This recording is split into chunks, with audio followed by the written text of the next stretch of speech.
تاریخ رقم کر دی. آپ ماننا پڑے گا کہ مورخ جلی حروف میں ان کا نام لکھے گا. چند جسٹس صاحبان جنہوں نے واقعتاً درست کام کر دیا, سسٹم کے آگے کھڑے ہو گئے, حالات کے آگے کھڑے ہو گئے, مشکلات کے آگے کھڑے ہو گئے.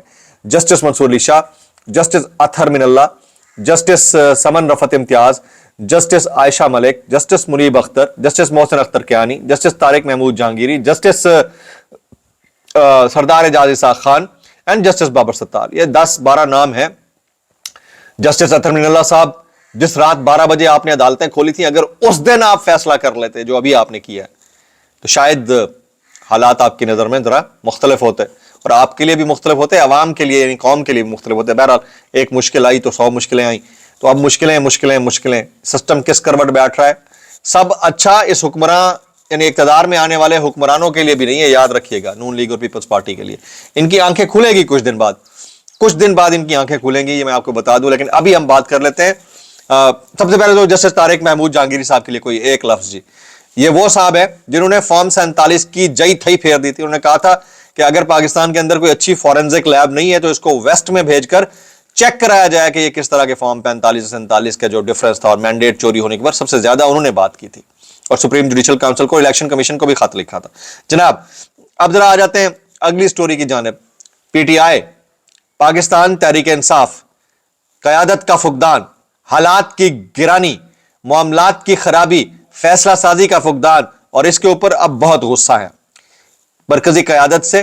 علیمہ خانم صاحبہ, عظما خانم صاحبہ, نورین خانم صاحبہ شدید غصہ ہیں کہ یہ ابھی تک کسی بھی معاملے کو ٹھیک طرح سے کیپٹلائز نہیں کر پائے. یعنی ہر منگل کو ایک دبردوز کی کیفیت ہوتی ہے اڈیالہ کے سامنے, انٹرنیشنل میڈیا ہیڈ لائنز بناتا ہے, لیکن یہ کوئی افیکٹو پلان وے, افیکٹو روڈ میپ ابھی تک نہیں دے پائے. اور پھر اس میں کس کا کردار ہے؟ سب سے زیادہ توقعات جو ہے کے پی کے سے علیمہ خان صاحبہ, عظما خان صاحبہ کی ہیں. وہ سہیل آفریدی کو تو کلین چٹ دیتے ہیں کہ وہ کرنا چاہتا ہے اور کر بھی رہا ہے, چیف ایگزیکٹو ہے ایک صوبے کا, لیکن باقی مرکزی قیادت کا ہے, تمام M N As, M P As کا ہے. کیوں نہیں ابھی تک افیکٹو قسم کا کوئی پروٹیسٹ لانچ کر پائے؟ اگر واقعی ان کی نیریٹو کے اندر دم ہے تو کیا صرف سوشل میڈیا کی حد تک ہی رکھنا ہے؟ تو یہ سوال بہنیں کر رہی ہیں بھائی سے. اچھا, ان بھائیوں سے جو مرکزی قیادت کے بھائی ہیں, ان بھائیوں سے کر رہی ہیں. لیکن سوال یہاں پر یہ بھی پیدا ہوتا ہے کہ کیا کے پی کے پاس یہ استعداد ہے کہ وہ مذاکرات نہ ہونے کی صورت میں کوئی افیکٹو قسم کا لانگ مارچ کر پائے؟ تحریک تحفظ آئین پاکستان, اس کے اوپر بھی سوال اٹھتا ہے کہ تحریک تحفظ آئین پاکستان جو ہے ہر 3-4 ہفتے کے بعد ایک 2 روزہ 3 روزہ قومی کانفرنس بلا لیتی ہے, چومی کانفرنس, اور اس کے اندر سے نکلتا کچھ نہیں ہے. یعنی یہ کانفرنسیں کرا کے آپ کیا کرنا چاہ رہے ہیں؟ یہ تو آہستہ آہستہ singling out of the pioneer leader ہے. مجھے تو ایسا لگتا ہے کہ آپ آہستہ آہستہ اس بیانیے کو تقویت دے رہے ہیں جو عوام کے دلوں میں سرائیت کر چکا ہے کہ آپ لوگ جو ہے کسی قابل نہیں ہیں. تو میرا خیال یہ ہے. اچھا, سہیل آفریدی صاحب نے پچھلے دنوں بڑی کوششیں کی. ان کی کوشش تھی کہ کوٹ لکھپت جیل جا کے اسیران سے ملاقات کی جائے. اڈیالہ نہیں جانے دے رہے تو کم از کم کوٹ لکھپت جیل جایا جائے. انہوں نے وہاں پر وہاں کی مرکزی قیادت سے رابطہ کیا لاہور کی, تو انہوں نے کہا کہ ہم آپ کا استقبال کرنا چاہتے ہیں, اس لیے تھوڑا انتظار, تھوڑا ٹائم دے دیں. اسی دوران ان کو اشتہاری قرار دے دیا گیا. اسی دوران وہ اشتہاری قرار دیا گیا تو وہ اب جانے کی پوزیشن میں نہیں ہے. ظاہر ہے پنجاب کے اندر جائیں تو ان کی مخالفت آلریڈی زیادہ ہے. تو کیا مرکزی قیادت خان صاحب کی رہائی کے لیے واقعتاً اتنی سیریس ہے جتنی سہیل آفریدی یا باقی لوگ ہیں؟ یہ وہ سوال ہے جس کا جواب. اچھا مجھے یہ بتائیں, پنجاب کی مرکزی قیادت, ایون سینٹر کی مرکزی قیادت, تحریک تحفظ آئین پاکستان یا سہیل آفریدی, آپ کو کیا لگتا ہے کون زیادہ بہتر اور افیکٹو خان صاحب کے لیے کام کرنے کی کوشش کر رہا ہے؟ میکسیمم کامنٹس آپ نے نیچے کرنے ہیں جناب. اچھا اب آگے چلتے ہیں, ذرا اور بھی زیادہ امپورٹنٹ چیزیں. کیا ایک اچھی موو جنریٹ کرنے میں سہیل آفریدی کامیاب ہو پائیں گے؟ لیڈر تو جیل کے اندر ہے, لیڈر لیس تحریک ہو سکتی ہے. نیکسٹ جو ٹیوزڈے ہوگا, یہ اب آپ میری بات ذہن نشین کر لیجیے گا, اگلا جو منگل ہے, اگلا منگل ایک نئی موو کو جنم دے گا. اگر تو لوگ نکل آئے, اور اگر تو علیمہ خانم صاحبہ, عظما خانم صاحبہ, نورین خانم صاحبہ اس سچویشن کو کیپٹلائز کرنے میں کامیاب ہو گئیں تو عمران خان صاحب کے لیے ہو سکتا ہے کہ راستے تھوڑے سے سکون میں آ جائیں. منگل کا جو دنگل ہے, ہر منگل ہی لگتا ہے, لیکن اگلے آنے والے منگل کا جو دنگل ہے وہ دیکھنے والا ہوگا. آج کوٹ لکھپت جیل سے بھی ایک بڑی خبر آ رہی ہے. کوٹ لکھپت جیل سے آج 9 مئی کے مزید 2 مقدمات میں فیصلہ تھوڑی دیر بعد سنایا جائے. جس وقت آپ یہ ویڈیو دیکھ رہے ہوں گے ہو سکتا ہے فیصلہ آ بھی چکا ہو.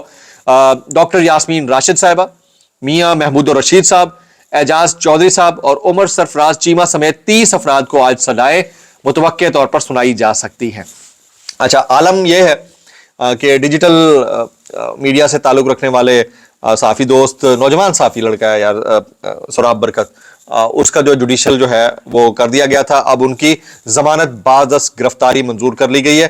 جوڈیشل میجسٹریٹ عباس شاہ نے 1 لاکھ روپے کے مچلقوں کے عوض ضمانت منظور کی ہے. جناب, اب میں کچھ وائرل بیانات شامل کروں گا اس ڈسکلیمر کے ساتھ. اگر آپ کو میری بات بھی لگتی ہے تو معذرت, زیادہ لگتی ہے انتہائی معذرت, اور زیادہ لگتی ہے سانو کی کیسے کر لیتے ہو یار.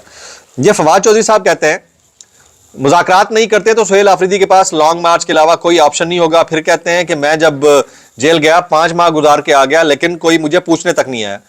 جو پہلی بات ہے اس سے بھی میں اتفاق کرتا ہوں کہ long march is the final option اگر مذاکرات نہیں ہوتے. دوسری بات, پوچھنے کوئی نہیں آیا. یہ پاکستان تحریک انصاف کی مرکزی قیادت کی ہمیشہ سے روش رہی ہے, چاہے ان کے کارکنان ہو, چاہے سچ بولنے والے صحافی ہوں جن کا ڈائریکٹلی یا انڈائریکٹلی فائدہ پی ٹی آئی کو ہوتا ہے, کیونکہ اس وقت مظلوم جماعت تو وہی ہے.